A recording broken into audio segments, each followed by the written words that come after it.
अस्सलाम वालेकुम दोस्तों, ऐसे अच्छे वीडियोस के लिए रोहूरा चैनल को सब्सक्राइब कीजिए। अच्छा, तो आज हम एक ऐसे सवाल पर बात करने वाले हैं जो बहुत आम है, लेकिन अक्सर लोग इसे पूछने से हिचकिचाते हैं, खास तौर पर जब मौत जैसे हसास मौजू की बात हो।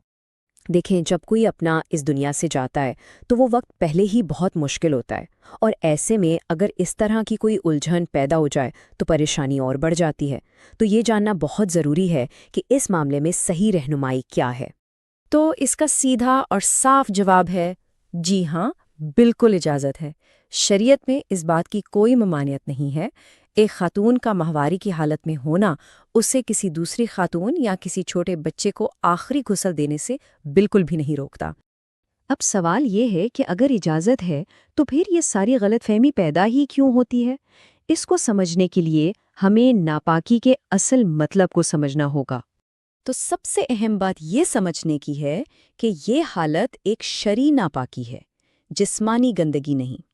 मतलब ये एक ऐसी कैफियत है जिसमें कुछ मखसूस इबादात जैसे नमाज पढ़ना मना होती हैं। इसका ये मतलब हरगिज़ नहीं कि इंसान का जिस्म ही गंदा या नापाक हो गया है। ये टेबल इस फ़र्क को बहुत अच्छे से वाज़े कर रहा है। देखें, शरई नापाकी की हालत में सिर्फ नमाज जैसी इबादतें रोकी गई हैं, लेकिन रोज़मर्रा के काम जैसे किसी को छूना, घर के कामकाज करना और हाँ, मैयत को गुस्ल देना, इनमें से किसी भी चीज़ पर कोई पाबंदी नहीं है। क्यों? क्योंकि इन कामों का ताल्लुक जिस्मानी पाकीज़गी से है, शरई हालत से नहीं। अच्छा, अब गुस्ल की बात तो हो गई, लेकिन इसी से जुड़ा एक और सवाल भी है जो अक्सर जहन में आता है, और वो है जिस्मानी राब्ते का।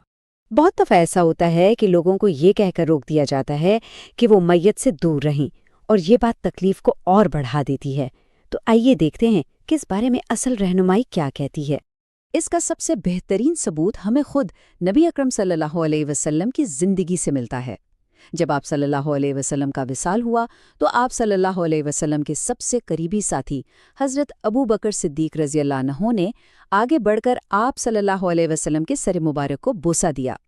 इससे ये बात साफ हो जाती है कि मैयत से मोहब्बत का इजहार करना एक बिल्कुल फितरी और जायज़ अमल है। तो इसका मतलब ये हुआ कि एक बेटी अगर अपनी माँ को आखिरी बार चूमना चाहती है तो उसकी शरई हालत उसमें बिल्कुल भी रुकावट नहीं बनती, क्योंकि जैसा हमने अभी बात की, ये कोई ऐसी चीज़ नहीं है जो एक इंसान से दूसरे को लग जाए। और यहीं से बात शुरू होती है तोहमात और बेबुनियाद डर की। जब इल्म की कमी हो तो ऐसी बातें जन्म लेती हैं। चलें, अब कुछ ऐसी ही आम गलतफहमियों को देखते हैं जो इस मौजू से जुड़ी हुई हैं।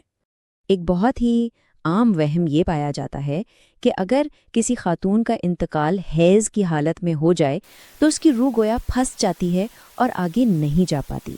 हकीकत ये है कि ये ख्याल बिल्कुल बेबुनियाद है। इसका इस्लामी तालीमात से दूर दूर तक कोई ताल्लुक नहीं।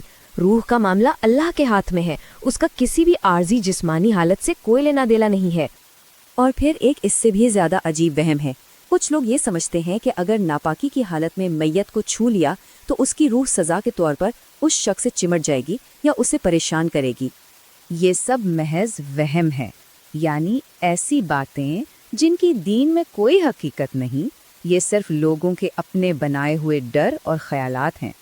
तो आइए अब सारी बातों को एक साथ जोड़ते हैं और एक वाज़े लकीर खींचते हैं कि वहम क्या है और शरीयत यानी असल दीनी हुक्म क्या है। यहाँ देखें, एक तरफ है वहम और तोहमात, जैसे ये सोचना कि हाइज़ा औरत मैयत को नापाक कर देगी, या रूह का भटक जाना या छूने से मना करना। और दूसरी तरफ है शरीयत का साफ और वाज़े हुक्म कि कोई जिस्मानी नापाकी मुंतकिल नहीं होती। रूह के बारे में ये सारे ख़यालात बेबुनियाद हैं, और हाँ, जिस्मानी राब्ता और गुस्ल देना दोनों बिल्कुल जायज़ हैं। तो खुलासा ये है कि याद रखने वाली चंद अहम बातें हैं। पहली, हैज़ की हालत में औरत गुस्ल दे सकती है। दूसरी, वो मैयत को छू भी सकती है और चूम भी सकती है। तीसरी, नापाकी का तसव्वुर यहाँ शरई है, जिस्मानी नहीं। और चौथी, रूहों का फंस जाना या पीछा करना, ये सब सिर्फ बेबुनियाद वहम है। तो आखिर में ये एक अहम सवाल हमारे सामने आता है कि हम अपनी ज़िंदगियों में इन रिवायात जो नस्लों से चली आ रही हैं اور اصل دینی رہنمائی کے درمیان فرق کیسے کریں؟ کیونکہ صحیح علم حاصل کرنے سے نہ صرف ہم بے بنیاد خوف سے بچتے ہیں بلکہ اپنے پیاروں کو اس مشکل وقت میں صحیح طریقے سے محبت اور عزت کے ساتھ الوداع بھی کہہ پاتے ہیں۔